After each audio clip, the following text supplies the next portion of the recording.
내가 축적하고 있는가? 그걸 보면 좋을 것 같아요. 그러니까 돈을 받으면서도 즐거울 수 있다. 그냥 일 자체가 재밌었어요. 자신이 하고 싶은 일을 하고 네. 그랬을 때 그 일은 이제 그게 게임화 된다라고 얘기할 수 있거든요. 이런 극한 자본주의 시대에 내 멘탈을 건강하게 만들고 내 멘탈을 확 부여잡고 뭔가 주도적으로 인생을 살기 위해서는 어떤 것들이 조금 중요할까요? 네.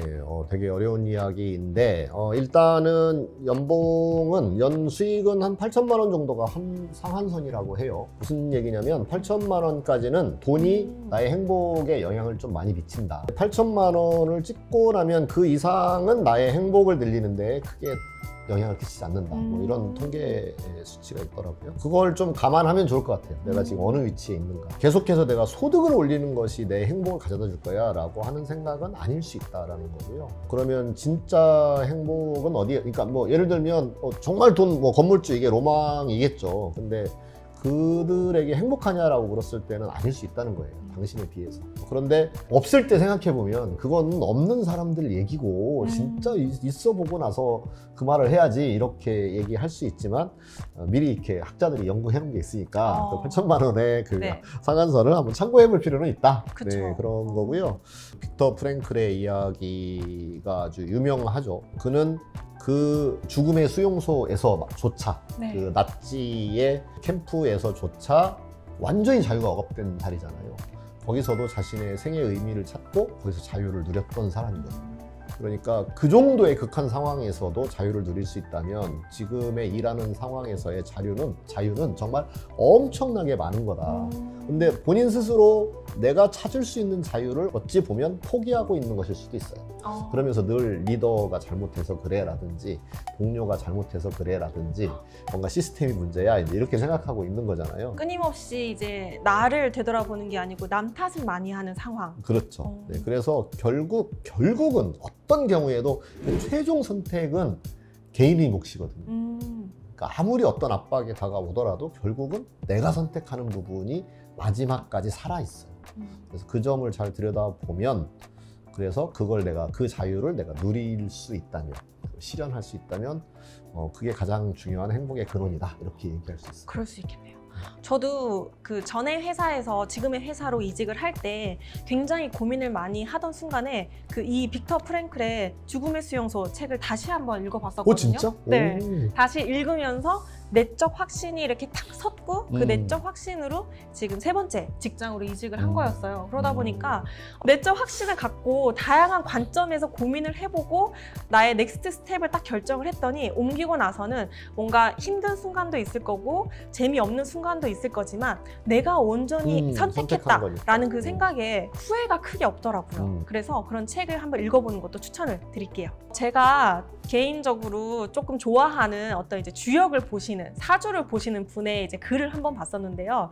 과거에는 굉장히 지위나 그런 본인의 이제 직책, 그런 본인의 위치가 중요했던 그런 시대가 있었고 지금의 시대는 정말 그 주역의 흐름상 봤을 때 시대가 재물의 시대라고 하더라고요. 그렇기 때문에 자본주의 이 시대가 더 급격하게 사람들이 더 많이 크게 중요하게 느끼는 면이 있다라고 얘기를 하는데 여러분들이 여기에서 좀 좌절감이나 좀 답답함을 많이 느끼는 분들이 있으실 것 같아요. 왜냐하면 난 아무리 노력해봐도 자본주의 시대에서 내가 상위 30%, 상위 10%에 들 자신이 없어 라고 하시는 분들이 있을 텐데 이 재물의 시대가 넘어가면 그 다음에는 재능의 시대 그리고 자기의 시대가 돌아온다라고 합니다. 재능의 시대는 아마 쿠가 얘기하는 것처럼 퍼실리테이터의 역량을 쌓고 축적해가지고 그런 재능 하나로 내가 빛이 나는 그리고 그런 사람을 되게 멋있다라고 우러러보는 그런 시대가 앞으로 올 것 같아요. 네. 그래서 그런 시대를 염두해서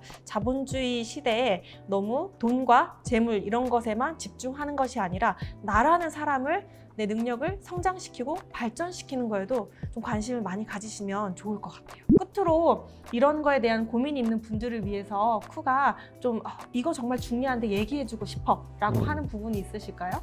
아까 제가 일을 하면서 쌓아가라고 했잖아요. 일로서 쌓이는 부분이 있어요. 일 자체로. 컨설팅 회사가 대표적이긴 합니다. 일을 하면서 컨설팅 역량이 계속 향상되는 면이 있죠. 그런데 그렇지 않은 경우도 있어요. 제가 경험했던 것 중에 유조선을 이렇게 사고 파는 그런 업무를 했던 분이 이제 대기업 퇴직을 했는데 네. 그분은 유조선을 사고 파는 일을 축적을 했겠죠. 근데 네. 퇴직하고 나니까 쓸데가 없는 거예요. 유조선을 사고 팔 만한 그런 일을 할 수 있는 곳이 없잖아요. 그래서 그분은 이제 축적이 사실은 그 안에서는 되어 왔었는데 그게 퇴직하고 나니까 그 축적이 사실 가치가 없는 것으로 확 절벽을 맞이하게 된 거죠. 그 조직 안에서만 의미 있는 그런 축적이었네요, 그러면? 네. 그래서 그걸 좀 이렇게 판단을 해보셔서 내가 그런 직무를 계속 하고 있는 중이라고 한다면 내가 나이가 들어서도 범용적으로 다른 사람에게 도움이 될 수 있는 어떤 것을 찾아서 축적을 해가시면 됩니다. 예를 들면 내가 두부에 대한 지식을 축적하고 싶다. 두부에 대해서 축적을 해가시는 거예요. 튼튼히. 네. 두부에 대해서 내가 직장을 다니면서 한 10년 동안 취미든 책이든 열심히 두부집 다니면서 막 먹고 그렇게 해서 한 10년 축적하면 세상에 나와서 두부 이야기하면 그 사람한테 얘기하면 최고다. 다 나중에 돈이 될 겁니다. 엄청난 돈이 될 겁니다. 그렇겠네요.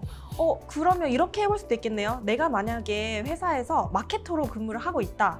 한데 쿠의 얘기처럼 평소에 두부에 관심이 많은 사람이에요. 그러면은 회사에서 열심히 마케터의 일을 하고 그 이외의 시간에는 두부 맛집도 가고 두부 뭐 책도 보고 네. 그리고 이제 내가 어떤 두부 장인이랑 콜라보 해가지고 나중에 사업을 해볼까 꿈도 꿔보고 하면서 사진도 찍어두고 그렇게 하면서 나중에는 내가 두부를 만드는 사람은 안 되겠지만 두부를 만드는 사람과 손을 잡아서 그런 두부와 관련된 사업을 해볼 수도 있겠네요. 꼭 두부만은 아니에요. 소세지에 대해 알아볼 수도 있고 그렇죠. 네, 얼마든지 알아볼 건 많습니다. 그죠? 좀 뭐 조명에 대하여 알아볼 수도 있고. 네, 그래서 자기가 재미있어 하는 것, 네. 평소에 호기심이 많은 것, 네, 그것에 대하여 하시면 되게 좋을 거라고 생각합니다. 네, 맞습니다.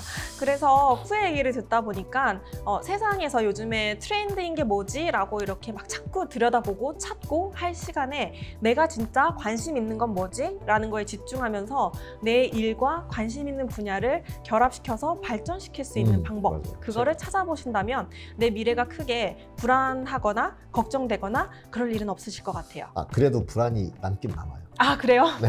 왜 그러냐면 네. 그 설명을 하나 드릴게요. 네. 20대는 네. 나의 삶의 방향이 이래요. 그래서 이쪽으로도 갈 수 있고 이쪽으로도 갈 수 있고 그쵸. 이쪽으로도 갈 수 있잖아요. 그러니까 이게 선택의 폭이 너무 많으니까 불안한 거예요. 이쪽이 나한테 가장 유리할 것인지 이쪽이 유리할 것인지 알 수가 없어요.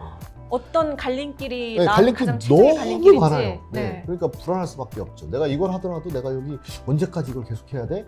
라는 불안감에 시달릴 수밖에 없다. 그건 청춘에 부여된 어떤 하나의 형벌 같은 거죠.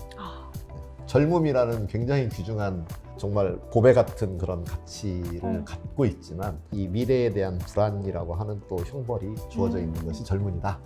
그래서 방황하는 20대일 수밖에 없는 그런 면이 있어요. 그러면 젊은이의 형벌 같은 그런 불안이라고도 볼 수 있을 것 같고, 제가 그런 이제 20대를 넘어온 사람으로서 다시 돌이켜봤더니 굉장히 건강한 내 미래를 위한, 나를 위한 건강한 불안이다라고도 느껴지는 것 같아요. 네. 네. 그래서 근데 그 중에 최선을 찾으려고 하다 보니 그 불안이 맞아요. 있을 수밖에 없는데 네. 이제 살면서 이게 조금씩 좁혀지겠죠. 이제 이쪽으로 왔으니까 이렇게 가고. 그래서 제 나이가 되니까 이게 거의 이제 외길이에요, 외길. 그거밖에 없어요. 그러니까 너무 편한 거예요. 다른 것에 대한 선택의 고민을 할 필요가 없는 거죠. 그래서 앞으로의 삶은 그렇게 갈 거니까 그게 너무 예견되는 앞날이니까 마음 편하게 먹으셔도 좋다. 네, 쿠, 그러면 끝으로 쿠가 마지막으로 전하고 싶은 한마디가 있으실까요? 네. 파이어족, 극한 자본주의 이런 트렌드가 있습니다. 트렌드를 눈여겨보시되 트렌드의 노예가 되지는 맙시다. 네. 굉장히 중요한 말씀이신 것 같아요. 네. 그래서 오늘의 이 극한 자본주의 시대의 내 멘탈을 지키는 방법에 대해서는 여기서 마치도록 하고요. 여러분 오늘도 역시나 쿠퍼레스트 구독, 좋아요, 알림 설정 잘 부탁드리고, 만약에 나만의 멘탈을 지키는 방법, 나만의 노하우가 있다라고 하시는 분들은 댓글을 열심히 남겨주시길 부탁드리겠습니다. 다음에 또 만날게요. 감사합니다. 감사합니다. 야, 앞으로는 더 이상 읽지 마세요. 딴 데 또 갈까 봐. 그치? 네, 맞습니다. 영혼 없는 맞습니다. 네, 맞습니다. 네. 그래서 그런 책을 한번 읽어보는 것도 추천을 드릴게요. 방송 끝나고 네. 힘들었던 순간이 언제인지 저한테. 네.